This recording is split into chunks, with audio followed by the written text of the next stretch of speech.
రాజుగారికి తెలియకుండా వచ్చిన అతిథులందరికీ ధనాన్ని పంచిపెడుతున్నారు. రాజుగారికి చెప్దాం పదా. అవునవును, చూస్తుంటే సామాన్యుడిగా లేడు, వెళ్ళి చెప్దాం పదా. నమస్కారం ప్రభు.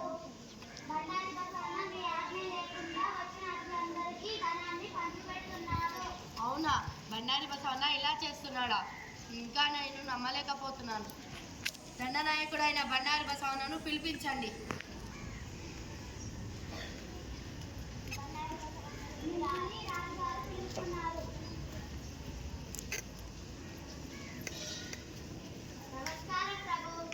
నమస్కారం దండనాయకుడైన బండారి బసవన్న, ఎలా ఉన్నావు? బాగున్నాను, మీరు ఎలా ఉన్నారు ప్రభు? బానే ఉన్నాను.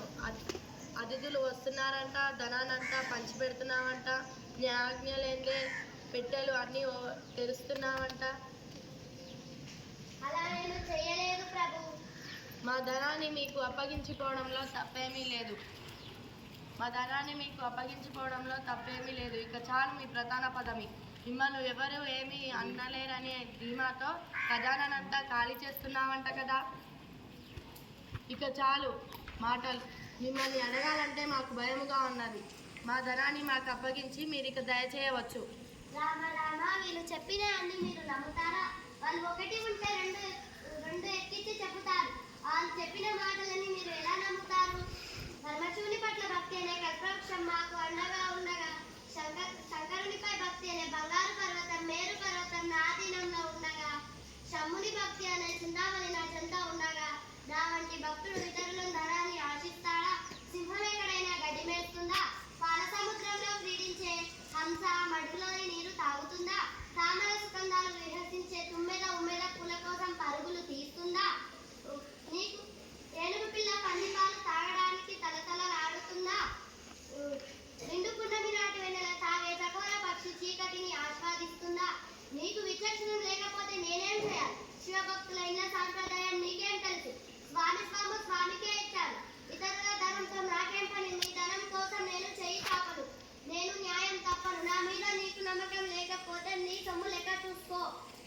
అవునా, మరి అయితే నువ్వు ప్రజలకు పంచిపెట్టలేదా? నీ సొంత పనులకు వాడుకోలేదా? ధనాన్ని అంతా ఖాళీ చేయలేదా? నేను ఖాళీ చేయలేదు, ఎవరికి పంచిపెట్టలేదు. ఎవరక్కడ? గారాగారాలో ఉన్న పెట్టెలను తీసుకురండి.